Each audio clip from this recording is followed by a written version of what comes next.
say.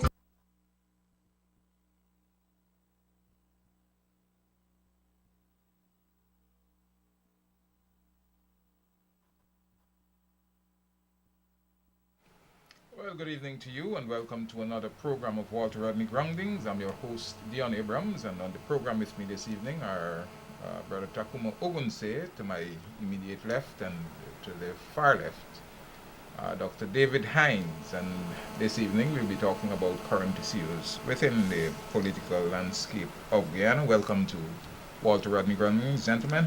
Thank you, Dion. Right. There are several things happening. I know a lot of people are looking for uh, current developments on the political scene, particularly in relation to the coalition and so on. But certainly, uh, that information will be dealt with in a subsequent uh, program and subsequent to today's program. But what we can talk about, gentlemen, is the need for the hastening of development within the communities at the local government level. I think a lot of people are becoming impatient with the pace of development, particularly in relation to infrastructure. Roads are a major concern in many communities, but the structure of the system is that those roads, particularly the main roads, are under the purview of the Ministry of Public Infrastructure. All right, and the secondary roads would fall under the NDC and the RDC. The problem that we face at the NDC level is that a lot of monies are not available for that kind of intervention to do roads. One road can take up the entire budget for the NDC. So what we do, we rely on the RDC to chip in, and then sometimes we rely on the kindness of the Ministry of Public Infrastructure. But the communities are concerned that many of the roads are in a deplorable state. I know within the Buxton Falls NDC we have submitted on more than one occasions list of roads to be done, and but they have not reached there yet. BV, the main road at BV is currently now receiving some attention.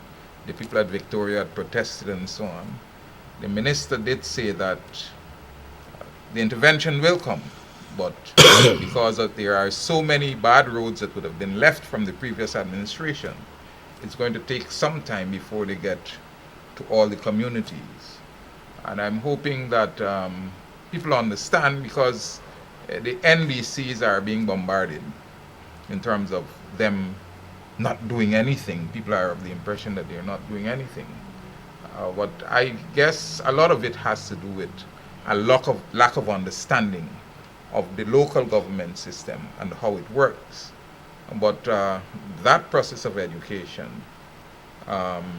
is something that we have to work on as politicians, because I get the thing is, in the old days, in the communities, a local government meeting, a village meeting, council meeting was a meeting where people used to go to get information, but that doesn't happen now. All right? People speculate a whole lot. They don't attend the meetings. When they go to meetings, it's only if they have to report a problem or they want to do some kind of transaction that has to be processed through the statutory meeting of the council. And what you find even at the meetings, that when people turn up, the whole idea is that you must shift the agenda to accommodate the people who are there so that they can move off quickly, and then you deal with council business. But I don't see any business at any particular meeting as council business as different from community business. So I've often said, well, look, the business of the council is the business of the community, is the business of the neighborhood, and once the people are there and they listen and they understand, then they know where we stand with our budget, where we stand with the problems that we're facing, what are our constraints, what are our strengths and weaknesses. All right? But the involvement of the community, I think councils need to have some kind of public relations mechanism so that people can be more aware of what is happening. Otherwise, they tend to cast blame that you're not doing anything and nothing is happening with the councils. Um, in the, I don't know, you in your own personal experiences, David, would have been walking around and you get the sense that people believe that much is not happening on the ground. All right? But how have you been responding to those people who seem to believe that much is not taking place? Yeah. Well, I have been trying to explain to people that development, long-term development, in a sense, takes time. But even as one explains that to people, one has to be conscious that people have been living in this state for a very long time. And we just had a change of government, and whenever there is a change of government, there is heightened expectations. And this is one of the challenges when new governments come into power. And I think by now we should be prepared to deal with that. That is balancing people's expectations and trying to give them something to work with. I think the time has come for us to take another look at local government. We have had constitutional reform. We had some local government reform in terms of legislation. We have held local government elections. But I think we would be hard pressed to argue that the holding of those elections have led to qualitative change in terms of delivery of services at the local community. And I think a lot of that, as you pointed out, has to do with the system. First of all, local government is no longer as local as it used to be. The neighborhood councils takes in a number of villages. And so therefore the resources that are given to the neighborhood council has to be stretched across 3-4 communities. And that becomes a major problem, a major challenge. The second thing is that people understandably are going to bombard the government that is closest to them. They don't get to go see ministers as easily and so forth, but in the communities they get to see councillors and they tend to bombard councillors. And so therefore I think that we have to look at the local government system very, very carefully. First of all, I would advocate that we contemplate a return to the village councillors as an added layer of government.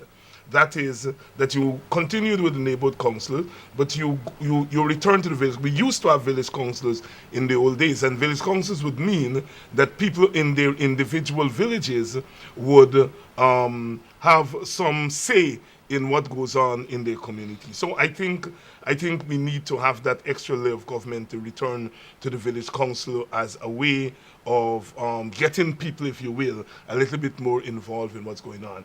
But the major problem, I think, is the one that you raised, and that's the question of resources. Are resources available? And the answer seems to be no, that they're not resources available. And I go back to my old thing, which is that governments have priorities. And if the government prioritizes infrastructure as something that they're going to tackle, then the necessary resources would be put into it. The problem is, if the government is going to prioritize infrastructure, then it has to answer the question, developed infrastructure leads to what? If you decide to pump a lot of money in rebuilding your infrastructure, as the government, what are you getting out of it? All right? How is that going to affect people's lives? Would it affect in a positive way the movement of goods and services? Would it have anything to do with the environment of the community? All of those questions have to be answered. And if we feel that improved infrastructure is important to your larger vision of what you want to do with the society, then you're going to put resources there. So I think we have to rethink local government, both at the level of structure, but very importantly, at the level of delivery of services and what that means for larger national development. And I think that if we begin to do that, and more importantly, involve people in that. You know, if we involve people in a discussion, do you want the return of village council? Here is how a village council would help to improve services and so forth. And people at that level begin to talk about how improved infrastructure is going to affect their lives. Then you're better able to lobby the government and say, look, improvement of infrastructure within the villages and the communities is important to the whole question of development. And even if one doesn't answer the question of development, morale of people. I mean, it makes a difference when you wake up and you go out in the street and there's proper road for you to walk on, proper road for you to drive on. The other thing we've not talked about is rates and taxes. Yeah. All right? It's we know that it's hell to get people to pay rates and taxes. But not only that, but the amount that they're paying currently, because a lot of the communities are new communities, Yes. and many of those lands and houses have not been registered with the council. And in fact, some communities have not even been handed over Yes. by the Central Housing and Planning Authority. So people who want services are themselves, some of them take it upon themselves to come into the council to register their lands and their homes so that they, of their own volition, can pay rates and taxes. But appraisals of homes and businesses have not been done in this country, across the country, for quite a number of years. So what you find that shop owners, big businesses, dwelling houses, everybody is paying the same rate, Yes. and then it's not a whole lot. So when you collect this money, it really Doesn't amount to much. doesn't amount to much. Right. So Right. there you go again. We need a reform of the whole question of rates and taxes, because one has to balance. I mean, if people are not getting services, they're not going to be inclined to pay taxes. If you don't pay taxes, then the revenue that goes to the councils is not going to be as large as it should be. So one has to look at the two. Which one you tackle first. It's very difficult to go to people and say, you pay your taxes, and we're going to improve your road. They'll tell you, well, look, we have to see improvement first. So I think some thinking and some planning and some reform. We need reform of the local government structures at the level of the communities. Ogun, you want to make any contribution? I think, the whole local government issue is a fundamental issue. And it is linked with the broader fundamental issues in the country and the economy. It is linked to the political environment that we're trying to come out, because we're not out of it. It is linked with the fact that people haven't been practicing local governments for over 2 decades.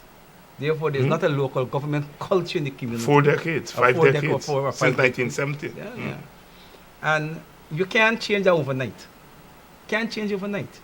And though we need to do some reforms, we need to try to improve the system, this is a time game. Resources, the government, to be fair to the government, they do a lot of infrastructure work in many communities, but they can't cover all at the same time. I think that if you were to look throughout the country, and people sometimes forget the country, not only the coast and Georgetown, you got the interior, you got the interlands, and so on. I think generally with the limited resources at the availability of the government, they have been doing, I think, in the area of infrastructure, a fairly decent job. If you go through many parts of Georgetown, Sapphire, many there's some improvement, but there's not enough money to go all the way all around. And I don't know, as much as we need people to pay the rates and taxes, and we need an adjustment of rates and taxes, already people are crying out that one of the characteristics of this government is overtaxing people and taxing people too quickly. And the government is in a tight situation in that you have to raise revenue. The reality of Guyanese economy is that a lot of money is coming to the criminal activity. You're cutting out drugs out of the economy with the Americans, and so you're cutting money out of the system. We have been cutting off the rip-off of the state, state funds, and so we haven't stopped the whole leak, but you're trying to get that fix. Business people who are accustomed to doing business in anticipation that the PPP, will give them concessions and to, facilitate them, are not in that same situation. So there's a shrink of economic activity to some extent. And there's a real shortage of revenue. Okay. And I think that we got to be realistic. We have to understand that these objective conditions can change overnight. I think that my candid judgment is that until we get new resources like oil monies begin to inflow into the economy, and so I don't think the government will have enough money to address all of these infrastructural and community problems in a way that make people feel satisfied very quickly. But I think that we have to do two things. We have to have a candid discussion with people. One of the problems we're having as a government is that we're not discussing policies and difficulties with people in the community. So there's a continuing widening gap between the policymakers, both at the local government and at the central government level, and the masses of people down there. And I think we need to, bring the government closer to the people, take the people into your confidence, and discuss all of these limitations at the street corners. You see, the politicians at election time, you go to the street corner, mobilize people, you explain all the things, going on in the country. When you win government now, you come off the streets, okay? I mean, you have to spend time in concentrating on your government, running the government, yes, but you still need to be able to conduct the political discourse with the masses in the community so that you can have a to and fro with you and people on the difficulties. Mm-hmm. Deon, before you go on, and I just want to compliment what Ogun just said. Historically, the question of infrastructural improvement in the communities was really not done as a matter of policy. It was really a matter of clientelism. That is, you vote for me, this community supported me, at some point I'll come in and do some roads in exchange for your votes. And so infrastructural development was never part of a larger policy of the improvement of infrastructure and tying improve infrastructure to the economy and so forth. It has always been a kind of clientelism, where the government, once you vote and the government comes in, they do two roads, and you say, oh boy, we get roads, come and vote for me, and so on. And I think that even if the government is not doing it in an overt way, it is the assumption on the part of people in their communities. Look, we vote for you, and we expect you to come in and do the roads. And politicians in successive governments have encouraged that kind of thing. And so I think that I want to reiterate what Ogun said and what I said earlier, and that we have to begin to look at these things as policies, and these policies have to flow from a conscious intervention and a conscious vision of what is it you want to do. If you're saying that the roads and the canals and so on in the villages must be improved, then you're doing that to what end? How does that translate into the green economy? How does that translate into improvement of goods and services, movement of goods and services? Are these agricultural communities? When you do canals, is it going to be easier for farmers to bring crops from the backlands? And if it becomes easier for them to bring crops from the backland, then they will plant more and so on. You have to think that through. And more important, you have got to talk it through and plan it with people. So you see, if people have a stake in decisions, they're less likely to point fingers at those who are the policymakers, who are the leaders, right? Often we go and we tell people, we can do this for you. We don't say that Together we can do this. And that's a very, very, very important characteristic of our political culture. I can do this for you. And all parties have been guilty of that in this country, and we've got to stop it. You know, we've got to go to people and say there are challenges, there are difficulties, but there are imperatives. And we have to balance all of that. And together, this is what we can do. But once you go and say, I promise you this, and I can do this, people are right to expect the world. Yeah, but one of the things, too, that you have to recognize, you hinted at it, that, you know, there was some kind of partisan approach to development in communities. Because if you check out the capacities of some NDCs over the years under the PPP administration, you find that communities, NDCs that were predominantly Afro-centric in nature, that those NDCs basically did not have means to do a lot of the work. So you go to some NDCs, they got their own Tractor. they got backhoe, they got even waste disposal trucks, you know, the C1s type truck. They got everything. So they are capable of managing to a greater effect the business of their communities. But you go to some, they have basically nothing.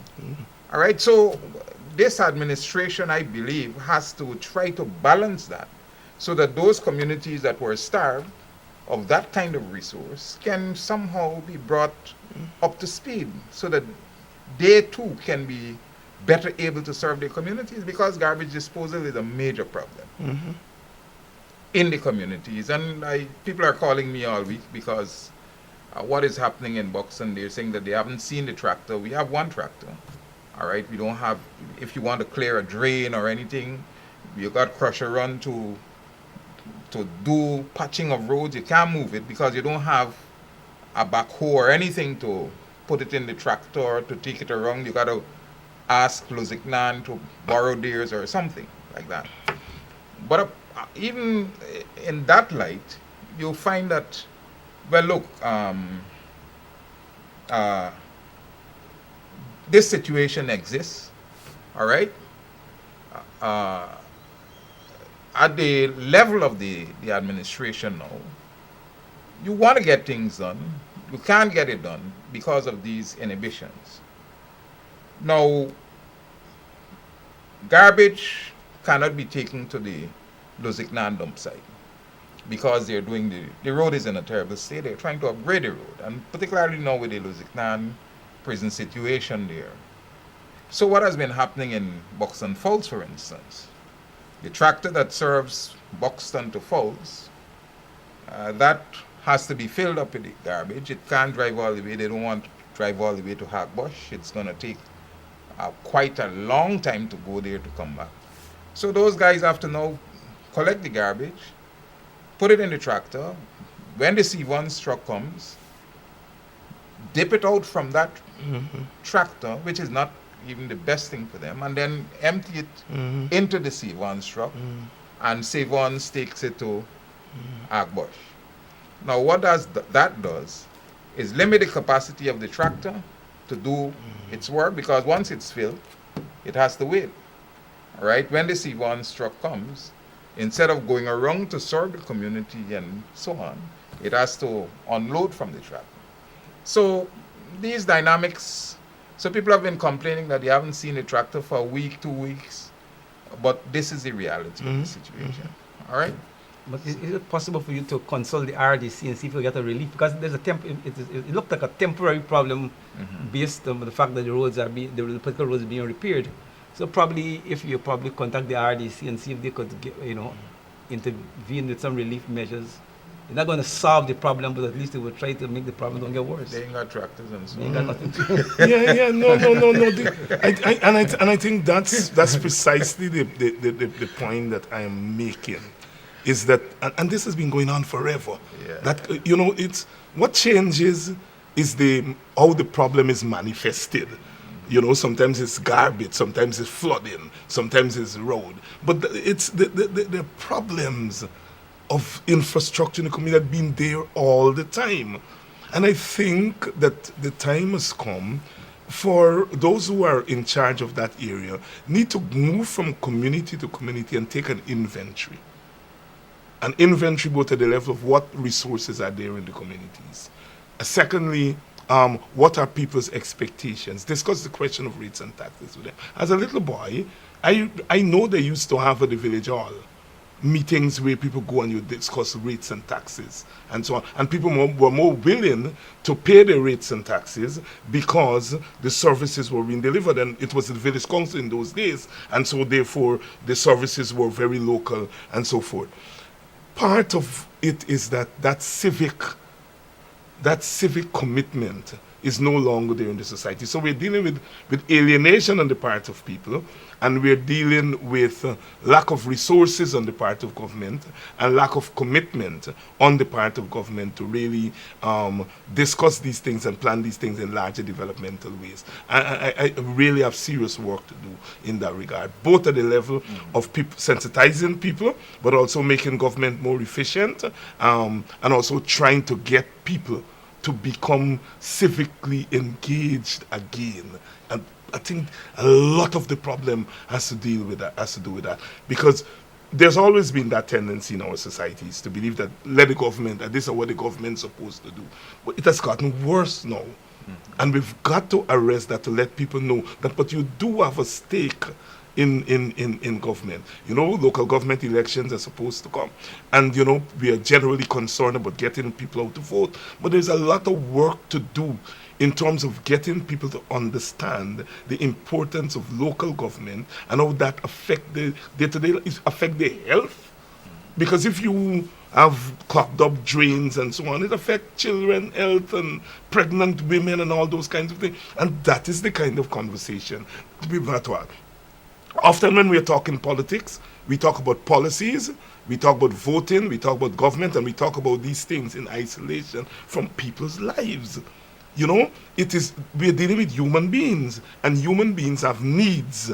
And so therefore, if we discuss these needs in abstraction, people are not going to feel as though they're part of it. So we've got to really change the way in which we talk about politics in this country, and begin to talk about it as if it has something to do with people's lives. Okay. Well, one of the things too, apart from that, I think I got to try to get Vincent Alexander and those knowledgeable on local government reform, because there's often conflict between what is called the administration and the council within the local government bodies. If you check Region 5, for instance, the problem with the REO and the chairman and so on, there is always this conflict between administration and council.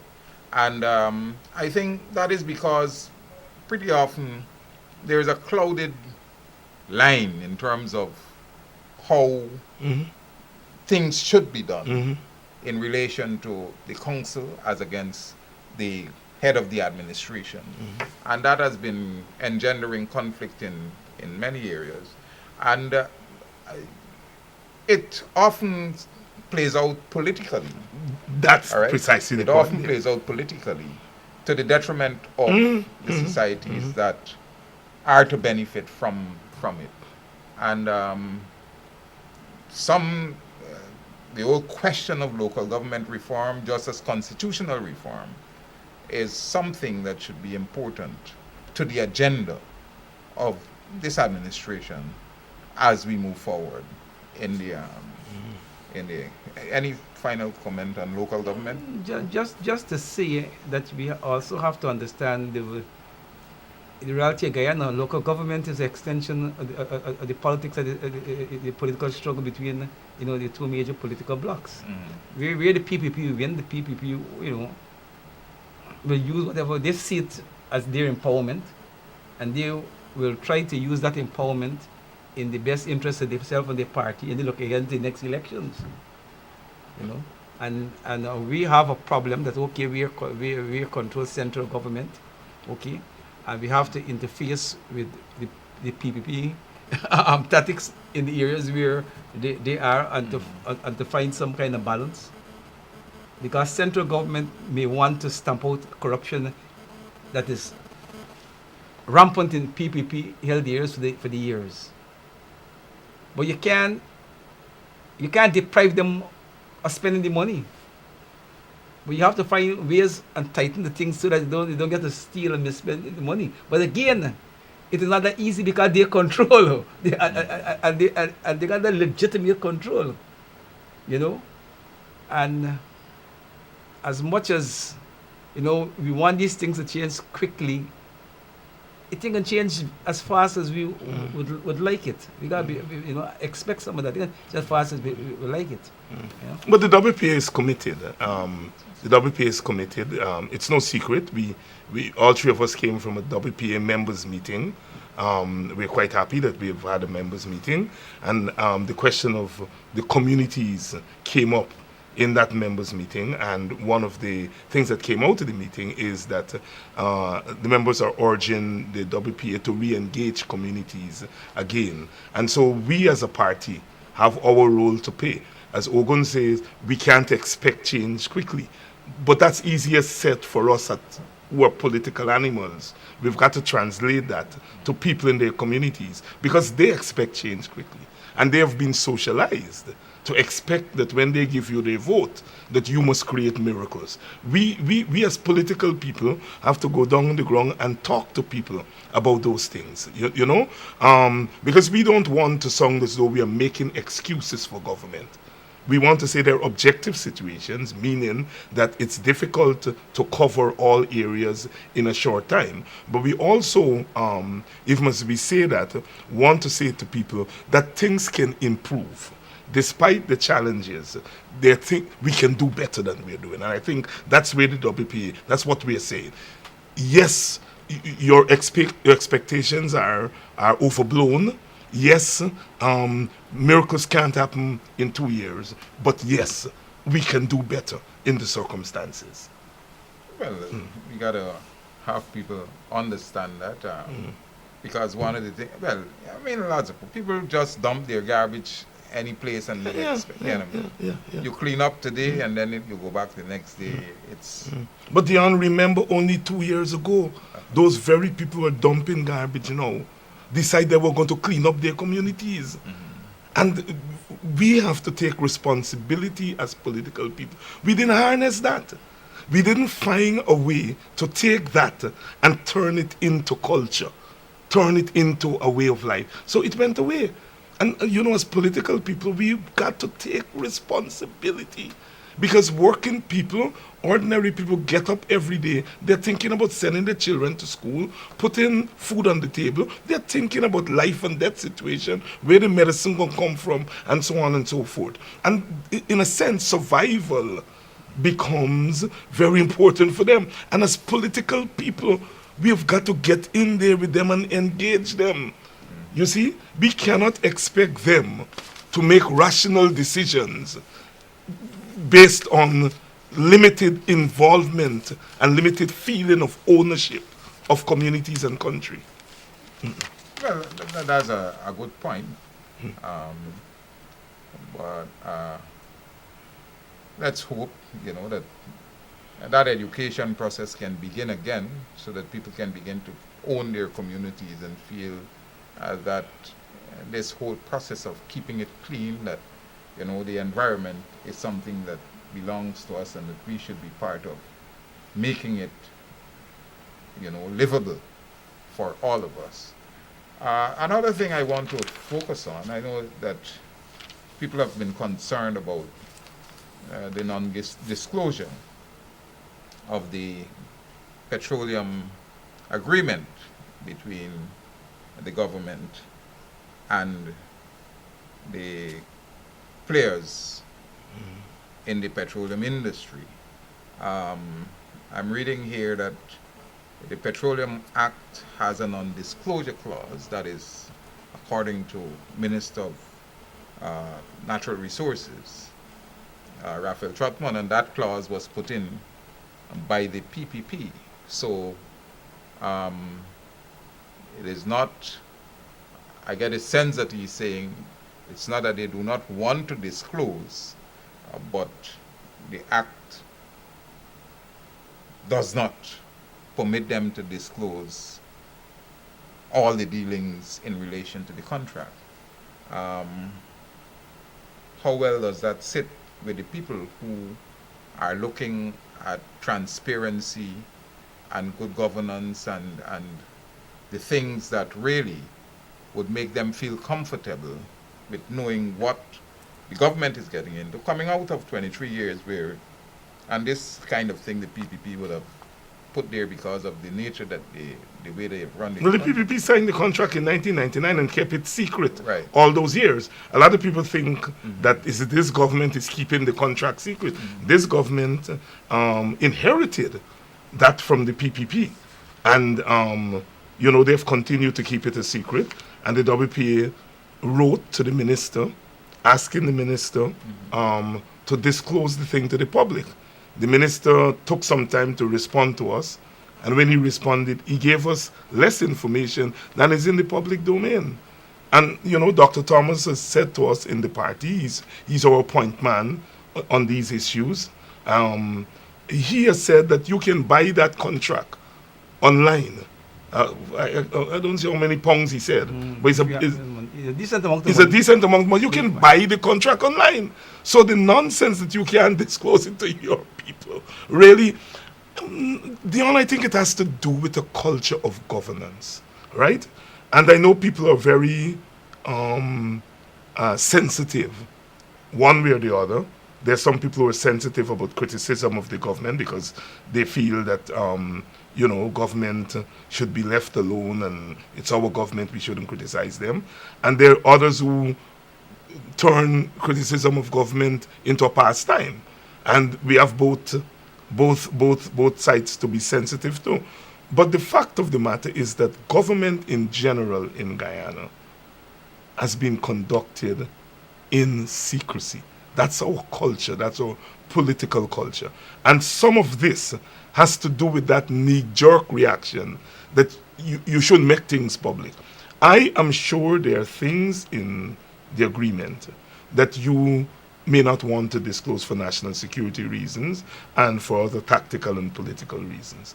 But we think in the WPA that the people of Guyana have a right to know about the general contours of the agreement, especially since other people already know about the agreement.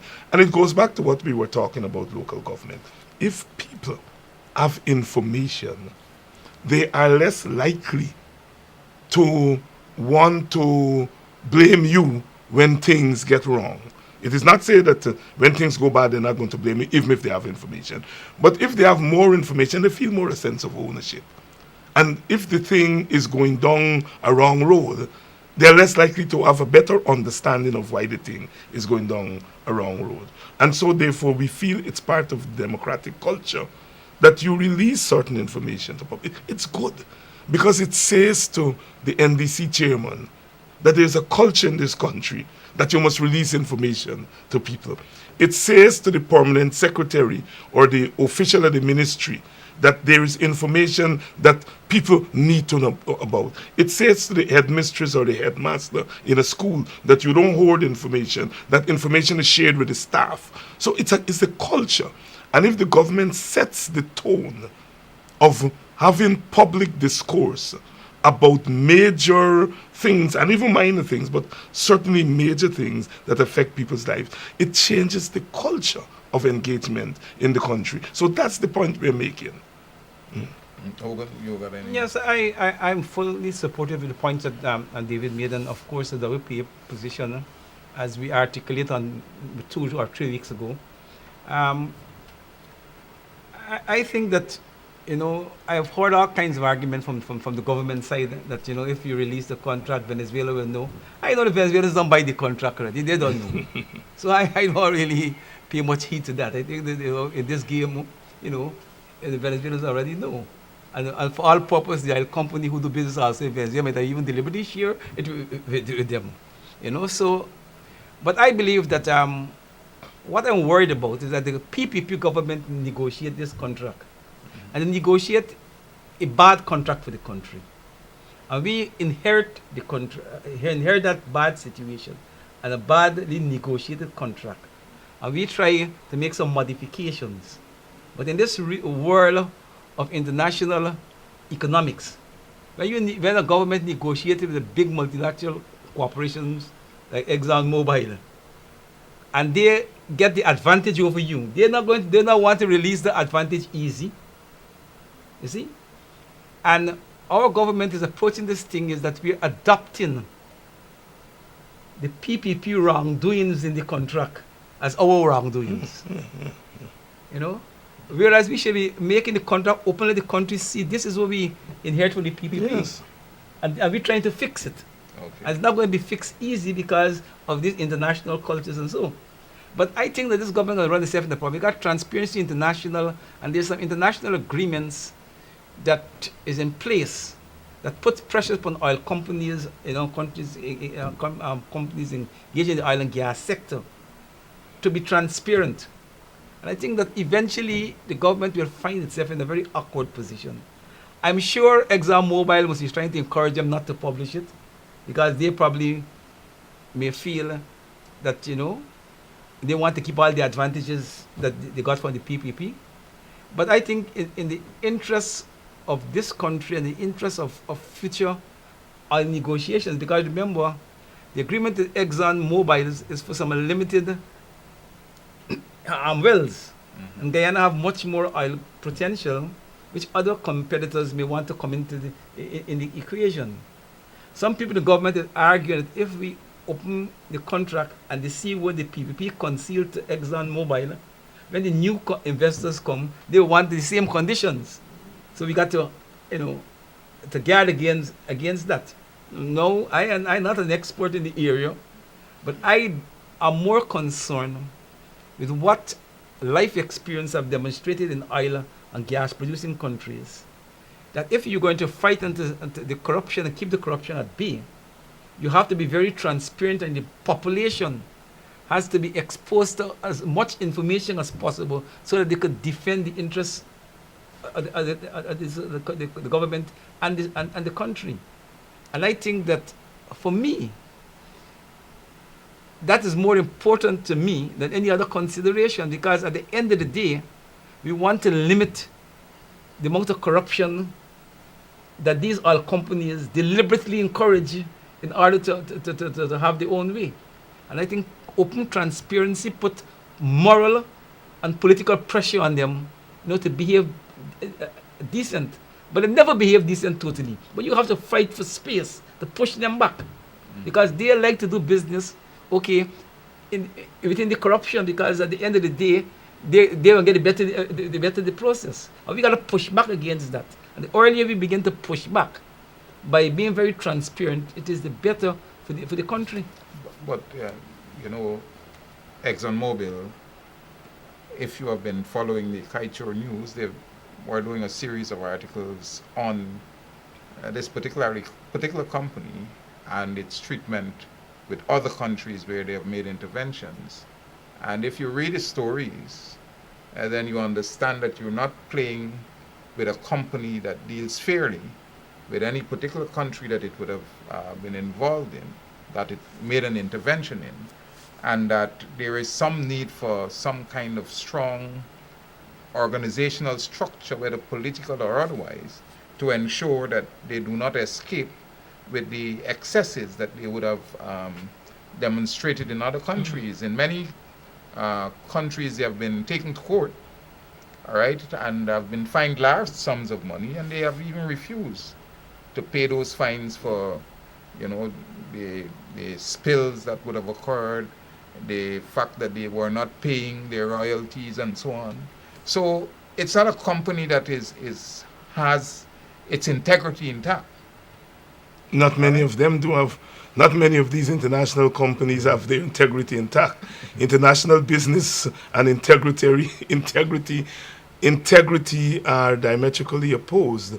And you're right. Often countries like ours don't have as much leverage as we would want to have. And Ogun's point, I think, here is extremely important, which is that we need to mobilize all the moral and symbolic support in the country in order to deal with a company whose budget outstrips the budget of our country several times fold.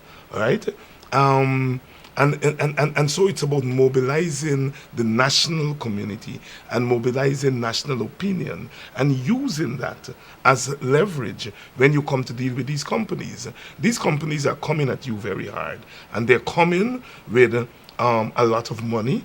They're coming with a lot of expertise. You have to counter that with whatever you are able to mobilize within your own country.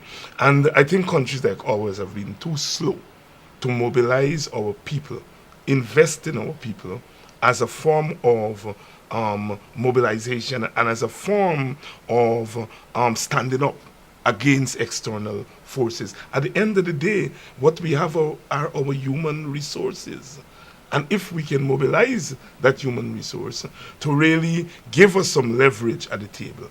Look, if Exxon comes in here, as it has already done, and meets a divided nation, as we are, ethnically divided, politically divided, it is to their benefit. Because they're not dealing with a community that is holding one head against them. And that's the vulnerability that we have. We are a fractured society. We are a corrupt society in terms of the way in which the state has operated in the last 2 or 3 decades. And those things are not going to work in our favor as we engage ExxonMobil. So we know that ExxonMobil and those international, multinational corporations, we know that they're bandits. I mean, we know that. But we have to deal with them. And how do you deal with them is to mobilize your national community and let them, when they come to us, force concessions out of them. You see? So it's very important that the government be much more transparent in terms of that agreement and to point out to the public that you don't own this thing. We have increased the royalty from 1% to 2%. The 1% was negotiated by the PPP. But people out there, I don't think they know that because we have not been framing the discourse to say, everybody jump in the government and say 2% is too little bit, which is true. But the previous government signed for 1%, and you were able to get another 1% and so forth. But you're not telling people, narrative is the word we've been using in WPA for the last 48 hours, right? We are not framing a narrative that says that a lot of what the government is being blamed for now is not really are things that were done by the previous government. Yes, you're in government now, and you've got to take responsibility, but you don't have to take blame. I make a distinction here between responsibility and blame. And I think that narrative has to be put out there. A lot of people, well, not a lot of people, some people are somewhat upset at the WPA for our recent stance in self-criticism. And it is self-criticism. When people say WPA criticizes the government, we're criticizing ourselves. We are part of government. And some people are disappointed at us there. Some are angry at us and so forth. But this country, in the long term, will benefit from the culture of self-criticism. Because too long, we have not criticized our own governments. And that in itself has led to unaccountable government, which then lead to dictatorship. And when these things reach the point of no return, then we say, oh, Jesus, if we only know. Well, we as citizens contribute to that nonsense because we are into this business that we should not be critical of our own. I would rather coalition supporters be critical of the coalition in the spirit of self-criticism than unfair criticism from the other side. The other side did 10 times, 50 times worse than anything that is going on now. Yet they've been able to paint our side as worse than them. And they're able to do that because we have not engaged seriously in a kind of introspection and self-criticism that says, look, we have not done as well as we are expected to do, but we have done better We have improved the situation. No longer people who are protesting on the streets or protesting in Linden are being shot down. That's qualitative change in the way the state behaves. The police are now shooting people in the foot, rather than under the PPP, they were shooting people down willy-nilly. So-called criminals and other people in the society. So, yes, things have changed in 2 years, but we understand that a lot of the structures, a lot of the political culture has remained intact. And maybe we have not moved as quickly as we should move, and we should say that. And the WPA wants to say that as a member of government, we are prepared to balance support of government.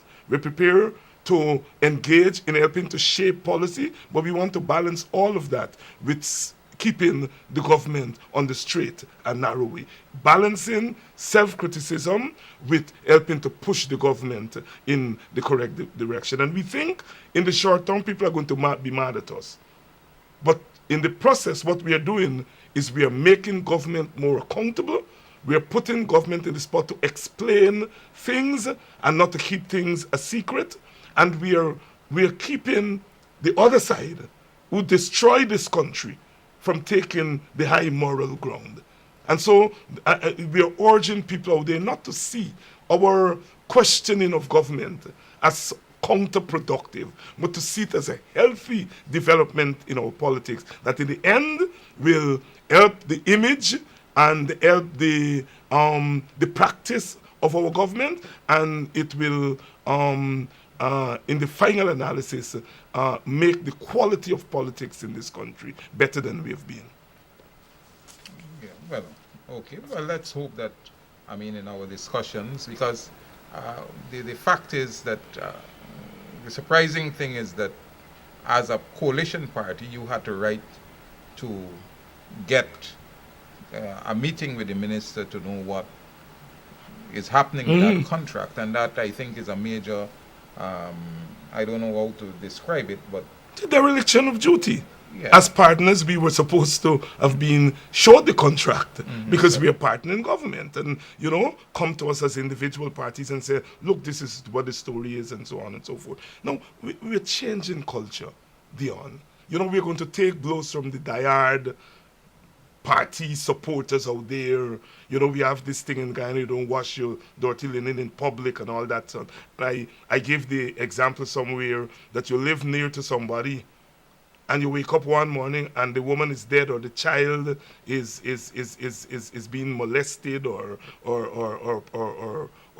tortured or whatever going on in that house. And you say, oh God, we never know all this was going on, and we live just say. You know why you never know? Because the people in there didn't want to wash their dirty linen in public. If that woman in there was crying out and making the public know of her brutality, her life might have been changed. If those children out there, if the rest of the community knew that those children were being taken advantage of, then their lives may have been changed. And so we have got to get out of that nonsense of treating politics as some secret thing. Politics is public. It has always been public, because it is the public we go to every 5 years and say, please for your vote. And we promise you in return that we are going to make your life better and make the conditions under which we operate better. All right. Brother Ogun, you're satisfied with the... No, I think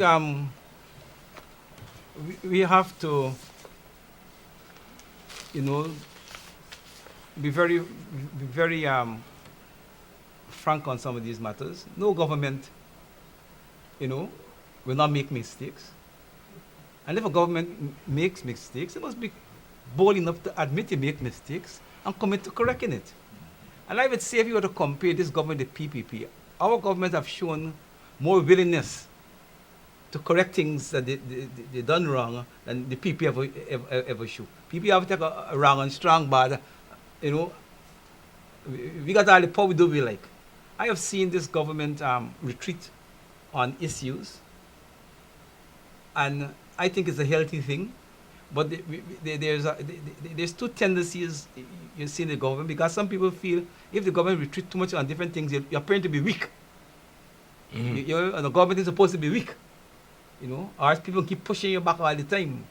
So you got to stand firm even when you're wrong. I think that's bad politics. I think that it is better a government accepts where it make missteps, commit to correct it, and seek to correct it.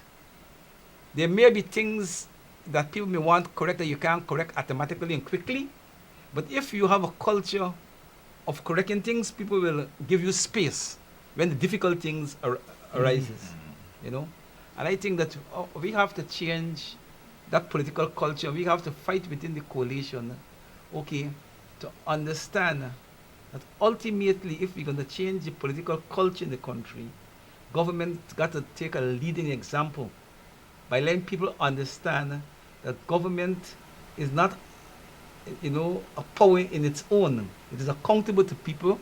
It is being staffed and run by people who will make mistakes.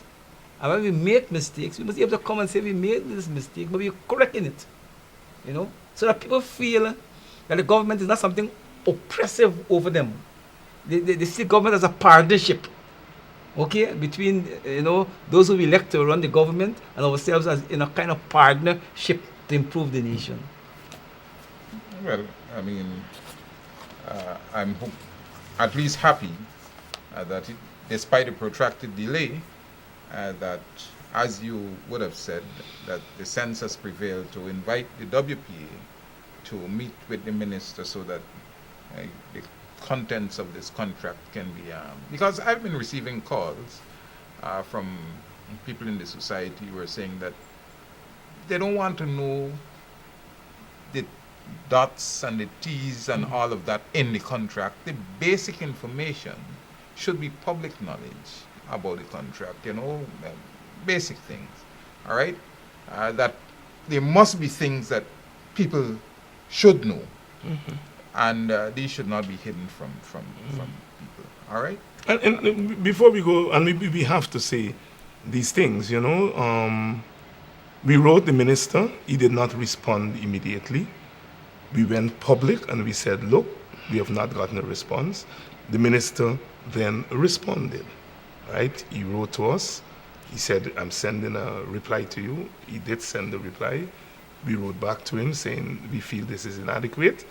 And he has invited the WPA to go and to meet with him to talk about the problem. We are making some headway. And what we want to say to citizens out there, that if government by its very nature is not something that comes to you and said, let me tell you everything you need to know.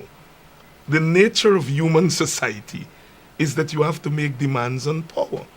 Now, you can make demands two ways. You can make a demand on power to get rid of those who are holding power. But you can make a demand on power to make those who are holding power get better. And we are for the latter. Our demands on government are meant to make the government more responsive. If we had remained quiet and not said anything, then the minister would not have been in the frame of mind to write to us and to give us information.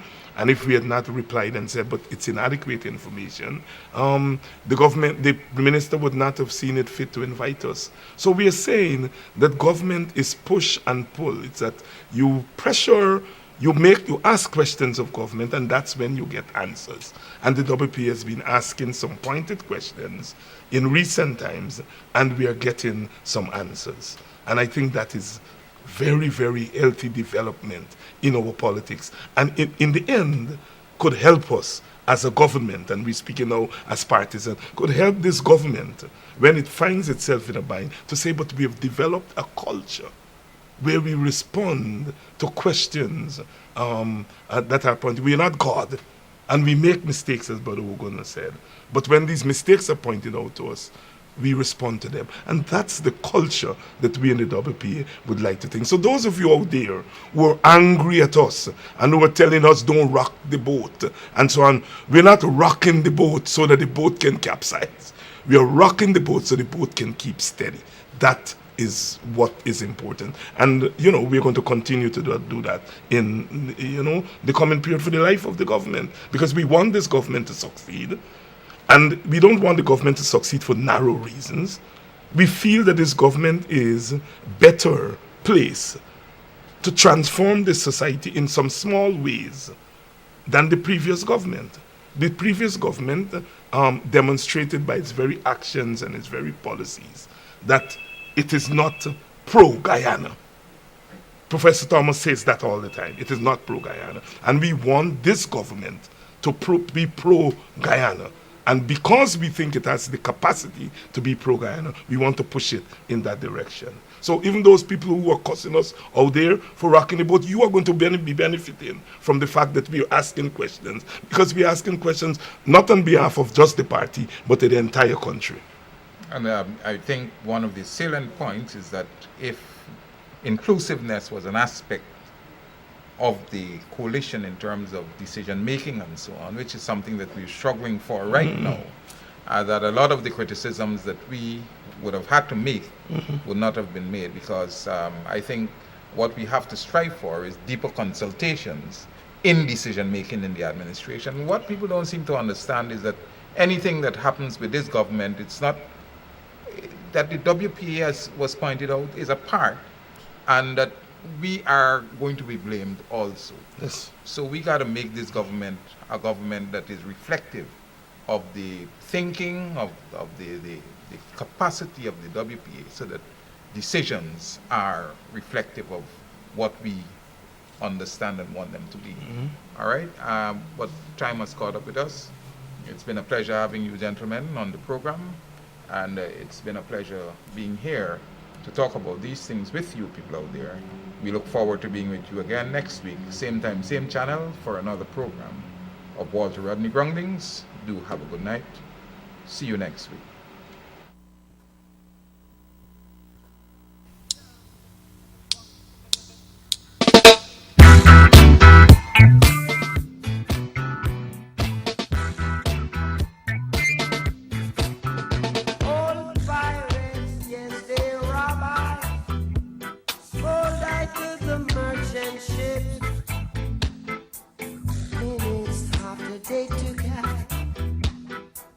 From the bottomless pit, but my